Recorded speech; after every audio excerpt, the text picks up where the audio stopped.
cuento a cuento, incluso los cuentos que no salen o aquellos proyectos que abandonas, pues sirven un poco para decidir qué vas a escribir y sentirte que eso que estás haciendo es significativo, es decir, que ese cuento simplemente vale la pena que se haya publicado o que alguien lo lea. Entonces eso para mí es como encontrar de alguna manera como tu voz narrativa.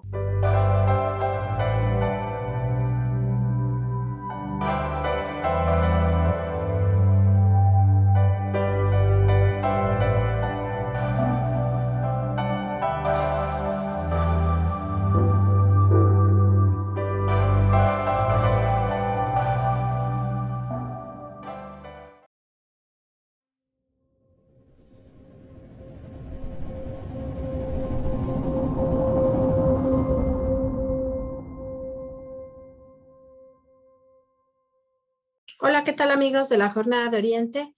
Esta tarde les saludo con gusto y vamos a platicar como cada viernes, vamos a abrir la conversación con las personas, con los hacedores, con los personajes que conforman este amplio renglón al que llamamos la cultura. En la habitación amarilla, el escritor Alejandro Vadillo revela mundos oníricos, extraños y desconcertantes que comparten un fondo de soledad, tristeza y extrañeza, como reseña Roberto Bernal.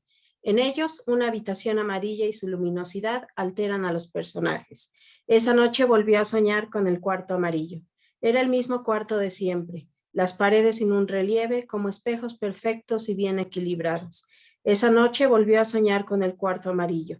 Tocó con la mano derecha una de sus paredes. Sintió que emergía de ahí un poco de calor y se maravilló porque el calor delineaba una forma oculta, una línea que ramificaba del otro lado del cuarto y que anunciaba un mundo diferente. Escribe en el primer cuento llamado Déjà Vu. Precisamente, Déjà Vu, un derrumbe sin escombros, el gigante, una luz entre nosotros, el cautivo y la doble vida del arquitecto Wan son los seis cuentos que integran este breve pero profundo libro editado por la Dirección General de Publicaciones de la UAP. Recientemente presentado en la Feria Nacional del Libro, La Habitación Amarilla se suma a la lista de títulos publicados por el autor afincado en Puebla. Entre ellos, Ella sigue dormida, Tolvaneras, Vidas volátiles, Reconstrucción, Efectos secundarios y El último día de septiembre. Hoy me da mucho gusto recibir al escritor Alejandro Vadillo, que tenga la oportunidad de conectarse y de platicarnos de inicio, Alejandro, qué es lo que contienen estas historias y qué hay de común entre ellas. Hola, bueno, pues gracias por la invitación y pues saludos a todos los que nos están escuchando o van a escuchar esta reunión. Y pues, como comentaba yo un poco en la presentación, la idea era como tratar de que fuera un libro de no cuentos como muy dispersos, sino que tuvieran como un hilo conductor. Últimamente se ha puesto un poco como de moda la cuestión de, puedes encontrar como cuentos o libros de cuentos que tengan los mismos personajes o que sea como un mismo universo, por así decirlo. Entonces ya desde un cuento que tengo inédito por ahí, un libro de cuentos que tengo inédito por ahí, había intentado como unir los textos a través de ciertos elementos que se repiten una y otra vez. En este caso de este libro es una habitación de color amarillo que los que ya hayan leído pues, el libro aparece en cada uno de los cuentos como un personaje que de alguna manera modifica la historia y la lleva desde términos, digamos, más o menos reales a términos alegóricos, simbólicos, surrealistas, o a la ficción, completamente. Entonces, traté un poco de que ese fuera como el vínculo entre cada uno de los cuentos y pues experimentar con también diferentes modos de escritura, por así llamarlo, pues para tratar un poco también de experimentar yo con sí, con mi prosa y con mi manera de, mi propuesta, digamos, estilística de escritura. Ahora ya lo dices un poco, Alejandro, pero quisiera que andara sobre eso, sobre la oportunidad que tiene un escritor o que representa, acaso, no quiero hablar de ventaja o desventaja, perdón, pero sí, ¿qué significa para un escritor construir alrededor de una temática en común? Pues yo creo que debería ser así como la norma en el sentido de que los escritores, históricamente hablando, pues han tenido como obsesiones, ¿no? Yo creo que los escritores que han quedado como más, o que han marcado más, ¿no? A la literatura, tienen una obsesión y la van decantando con el paso del tiempo. Entonces, para mí eso, digo, para un buen lector, eso es como una ventaja, ¿no? Cuando uno lee, por ejemplo, a autores como Juan Carlos Onetti y ve que se repiten, pues, personajes como Larsen, como Santa María, etcétera, etcétera. Incluso, pues, la misma, o bueno, los mismos lugares, ¿no? Se repiten una y otra vez, pues uno podría pensar, si fuera un lector poco experimentado, en decir, bueno, pues es que esto es lo mismo, ¿no?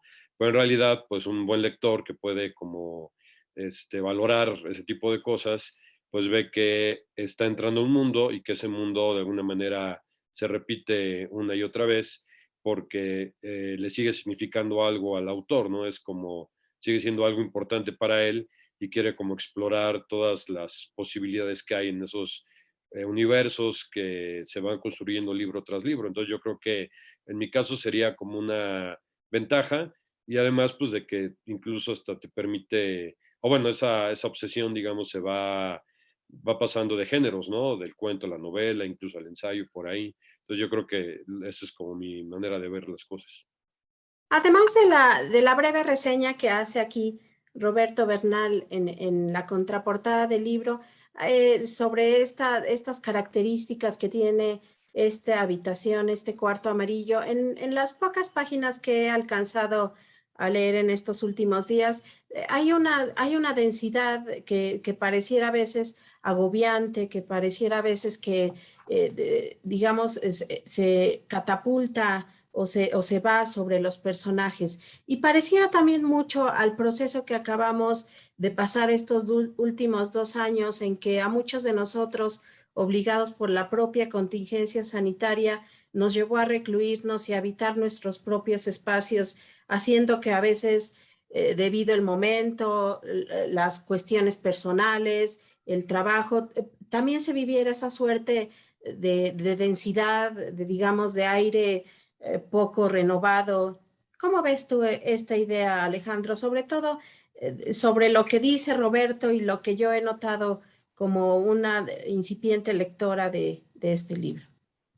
Sí, pues yo creo que es lo que a mí me gusta de los cuentos. De hecho, en la presentación hacía un poco referencia a, pues, uno de los escritores aquí en Puebla que más me influyeron, que fue como mi guía un poco en este digo, pues yo no estudié literatura y, bueno, casi me he formado 100% como autodidacta.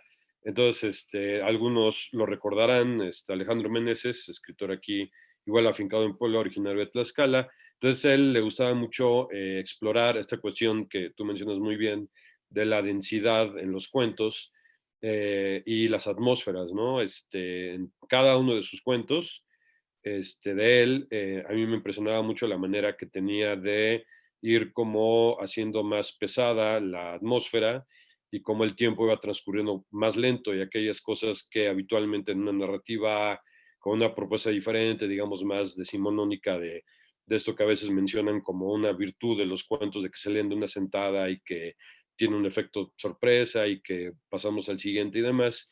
Él tenía una posición completamente contraria. Para él, la literatura, en el caso del género del cuento, que fue básicamente lo que él escribió, él llamaba como una sonda que tú mandabas a ciertas regiones de la condición humana, del alma, incluso él hablaba de esa manera. Entonces, un poco leyéndolo a él, ¿no? Estando en su taller y luego encontrándome autores como Juan Vicente Melo, Jesús Gardea, Onetti, Antonio Di Benedetto, bueno, podría ser una lista larguísima, pues me interesó mucho esta cuestión de cómo en un cuento que es una extensión relativamente breve, uno puede como decir muchas cosas, pero además puede como reflejar a través del lenguaje estados de ánimo, ¿no?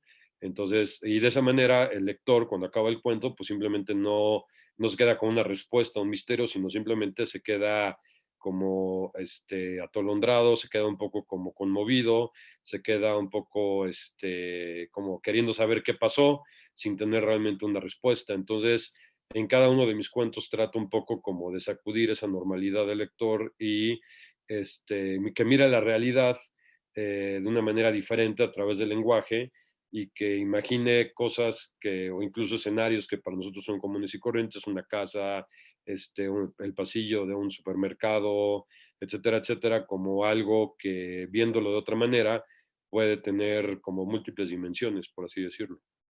Todas las historias que tejiste o que hiciste alrededor de esta temática están contenidas en el libro o se quedó alguna fuera, ¿hubo alguna depuración? ¿Cómo fue, digamos, la curaduría de este volumen? Pues generalmente yo ahora sí que escribo y sobre todo este libro y el anterior que está inédito, pero que también tiene como ahí sí hay como una repetición de personajes de una pareja que repite igual como diferentes escenarios de lo que pudo haber pasado con ellos, pero en este caso sí fue una escritura de un cuento tras otro y el único que quedó como fuera fue un cuento, más bien fue como un error de propuesta mío porque originalmente sí iba a estar, que era un cuento que se llama Apuntes desde un baño amarillo, y que, digo, a lo mejor no quedó tan mal que no hubiera estado porque era en tono más como juguetón, más como un poco diferente, aunque obviamente se repite la cuestión del cuarto amarillo en esta ocasión como en un baño, ¿no? De color amarillo, pero ahora es como un tono más juguetón, como más lúdico. Pero bueno, espero ese cuento integrarlo en algún volumen futuro. Y ahora que recuerdas a Alejandro Meneses y lo que para él significaba el cultivo del cuento, ¿qué tan importante para ti es verte publicado por la dirección de la UAP, de publicaciones de la UAP, sobre todo en el sentido de que se ha pugnado mucho en los últimos tiempos de hacer de la narrativa, en particular del cuento, una forma de acercar a los jóvenes la literatura? Eres presentado en la pasada Feria Nacional del Libro que estuvo pensada, yo vi ese perfil hacia los jóvenes, hacia que pudieran acercarse. ¿Cuál crees tú que es la potencia del cuento para encontrarse con, digamos, con lectores específicos como los jóvenes? Sí, bueno, en primer lugar, lo que mencioné, este es mi tercer libro con la Mm. UAP. Para mí, pues es muy importante. De hecho, mi primer libro iba a salir con la UAP y ahí iba a salir editado por Alejandro Meneses. Desgraciadamente fue en ese en ese proceso, él fallece y se quedó ese libro un poco volando. También en esos años, apliqué o mandé el volumen a tierra adentro del Conaculta de aquel entonces. Estoy hablando del 2009, creo, 2009 por ahí. Y bueno, salió ese primer título en Tierra Adentro que se llama Ya sigue dormida, que eran cuentos que había trabajado yo con él. Pero después, digo, como fue una... Entonces, yo estuve escribiendo cuentos desde el 2000 al 2009, casi una década. Entonces, los cuentos que también habían quedado como aislados de ese primer volumen fueron ya el libro que salió en la UAP, que se llama Vidas Volátiles, que también es del 2010, por ahí, 2011. Entonces, y bueno, ya en particular, bueno, eso obviamente para mí me da mucho gusto publicar en la UAP, claro que con el sinsabor de que Alejandro nunca pudo ver concretado ningún libro mío, ¿no? Que o sea, pues es una cosa triste, pero bueno. Y la otra cosa que mencionabas, bueno, para mí es importantísimo, ¿no? Que las universidades sigan teniendo pues esta oportunidad de publicar cuentos, sobre todo, que finalmente en las editoriales comerciales la ventana para poder publicar cuento es tremendamente complicado. O sea, prácticamente todo lo que se publica es novela y cierto tipo de novela. Entonces, pues la UAB, la Universidad Autónoma de Nuevo León, la Universidad Veracruzana, etcétera, etcétera, pues son las que han tomado un poco pues no tomado la batuta, sino más bien desde hace muchísimos años, ¿no? Ellos han impulsado mucho la narrativa breve y pues ahora que lo que sigue, digamos, sería que la universidad a través de las ferias, a través de otro tipo de pues proyectos, acercaran estos libros como el mío y como otros tantos a los jóvenes, ¿no? Por ejemplo, ahí tiene una colección de Oscar Alarcón, el de Extraditados, que él invita a escritores ya, pero con temáticas ya muy directamente juveniles, y pues ellos ya hacen como eventos. Yo al no ser de la UAP, se me dificulta un poco hacer como esos contactos, ¿no? Para llevar el libro a preparatorias y demás. Pero bueno, esperemos que en un futuro se pueda hacer todavía más de lo que se ha hecho en el sentido de la promoción. Oye, tu formación es la de ser un economista y como tú bien decías, tu formación en la literatura ha sido desde lo autodidacta, desde el tallereo. ¿Qué tan importante es que existan estos espacios, sobre todo cuando hemos visto que en los últimos años se han minado y se han ido cerrando estos espacios de encuentro, de convivencia, de formación en torno a la literatura? La suerte que tuvo la Casa del Escritor, otros espacios en las mismas universidades. ¿Qué pasa en estos espacios? ¿Cuál es la oportunidad de escritores el irse formando aquí, Alejandro?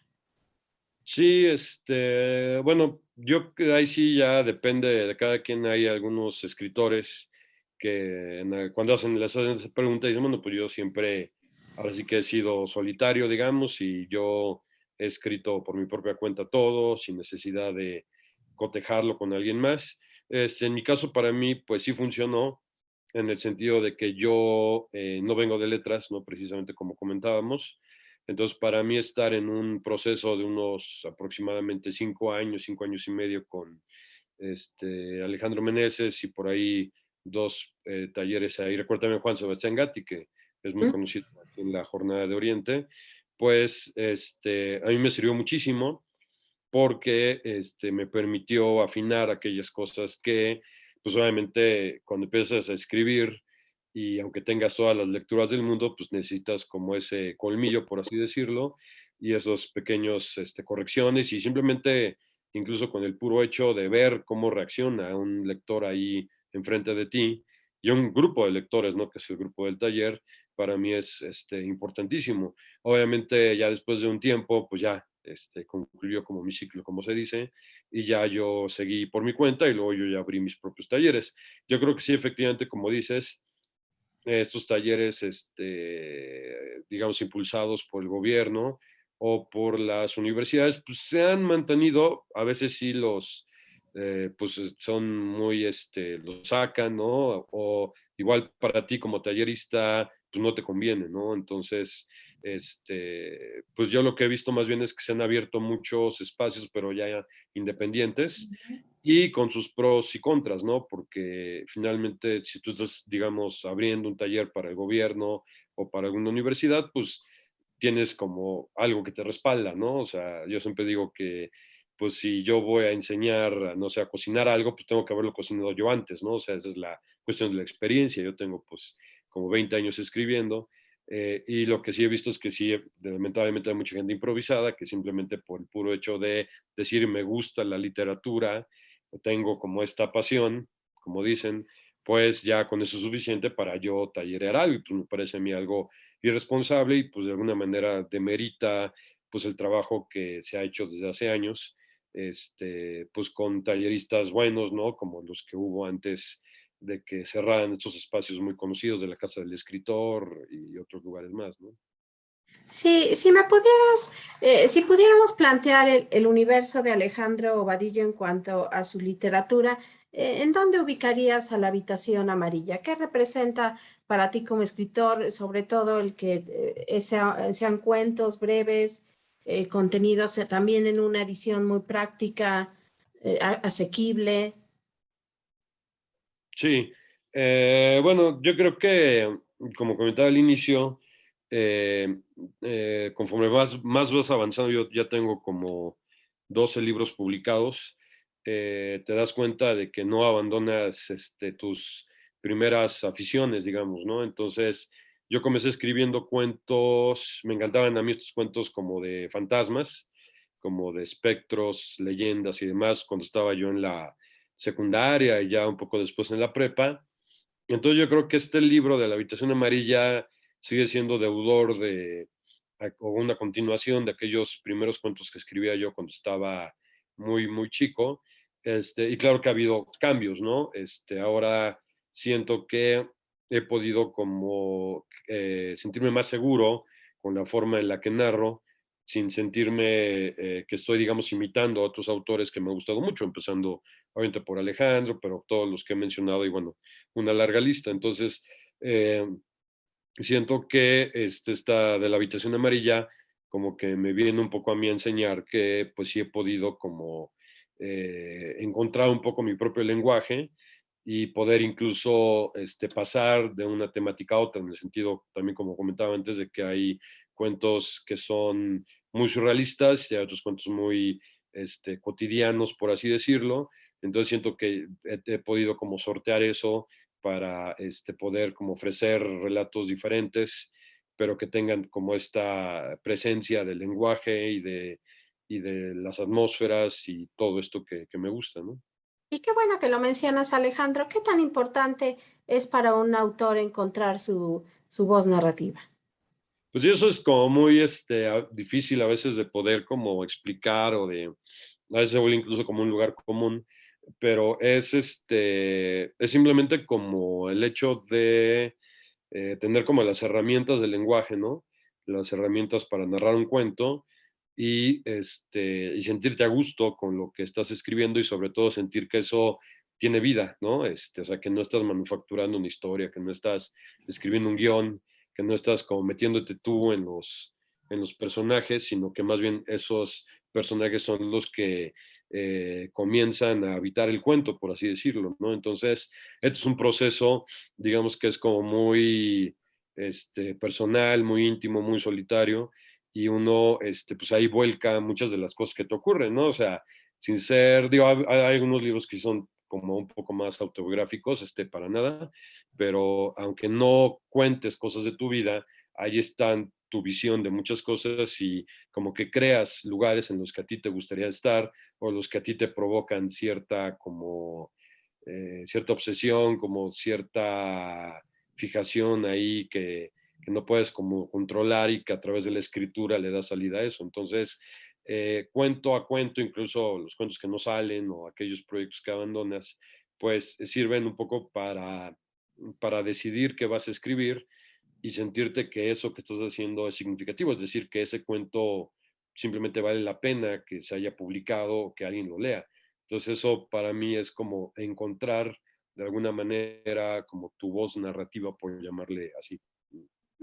¿Cuál es el camino para la habitación amarilla? Sabemos que una de las pautas, de las cosas que impiden que el libro llegue a manos de lectores, muchas veces la distribución, la difusión, el hablar de los libros, de las cosas que se editan. ¿Cuál será el camino? ¿Hay otras próximas presentaciones? ¿Hacia dónde va la habitación amarilla? Sí, pues esto, yo después de ya varios años de estar en esto, he comprobado un poco, ¿no? Lo que de alguna manera pensaba con cierta inseguridad cuando empezaba, que era, pues que los libros encuentran su camino y que los buenos textos, tarde o temprano, se reivindican o llegan con alguien adecuado. Me ha pasado que de repente me contacta gente que de repente quiere traducir un cuento mío a otro idioma y digo, bueno, pues ¿cómo se enteraron? Pues no tengo ni idea, ¿no? O sea, no tengo ni agente literario, o sea, realmente muchos de mis libros son, o la gran mayoría son editoriales pequeñas, universitarias, gubernamentales, etcétera, etcétera. Obviamente, pues yo en las redes sociales y demás, muevo ahí mis cosas, pero como que no me preocupa tanto esta cuestión de que no vayan a leer, ¿no? Después de estos años. Claro que eso pues, no significa que, pues, uno proponga cosas, ¿no? En las editoriales en las que está, pues para que haya promoción, que haya presentaciones. Hemos visto también, pues, como muchas veces se publican libros simplemente por cumplir con la cuota, con el presupuesto y pues lo que pase con ellos no importa. Eso también incluso no solamente en las universitarias, sino hasta en las mismas comerciales, que es solamente para mover dinero, así sencillamente. Entonces, voy a presentar el libro, me invitó igual por medio de la UAP en Cholula, en una feria del libro en San Andrés, me parece, por ahí del 30 de abril, en la mañana, todavía no es exactamente la hora. Y yo creo que después de esa fecha haré otra presentación ya en Puebla, igual, nada más que en un día, viernes, sábado, ¿no? Más accesible para la gente que vaya. Y pues me decía la persona, Roberto, que es ahorita está viendo lo de los libros, que bueno, ya está en Gandhi, en formato digital, también en Amazon, y lo van a empezar a distribuir en las librerías de la UAP, que es las que están aquí en el complejo cultural y en el centro, y pues a ver en dónde más lo pueden mover. Igual pues yo por mi cuenta trataré de mandar algunos ejemplares. Así es. Pues yo te agradezco mucho, Alejandro, que hayas tenido la oportunidad y te hayas reunido este breve momento a través de esta plataforma que funciona bien para platicar y para dejar un poco una constancia un poco volátil, virtual, pero que quizás se suerte y se tope y tenga la buena fortuna de ser encontrada por alguien al que le interese. Así que te agradezco mucho, Alejandro. Espero terminar pronto tu libro y a ver si te veo el día 30. Perfecto, muchas gracias por la invitación y saludos.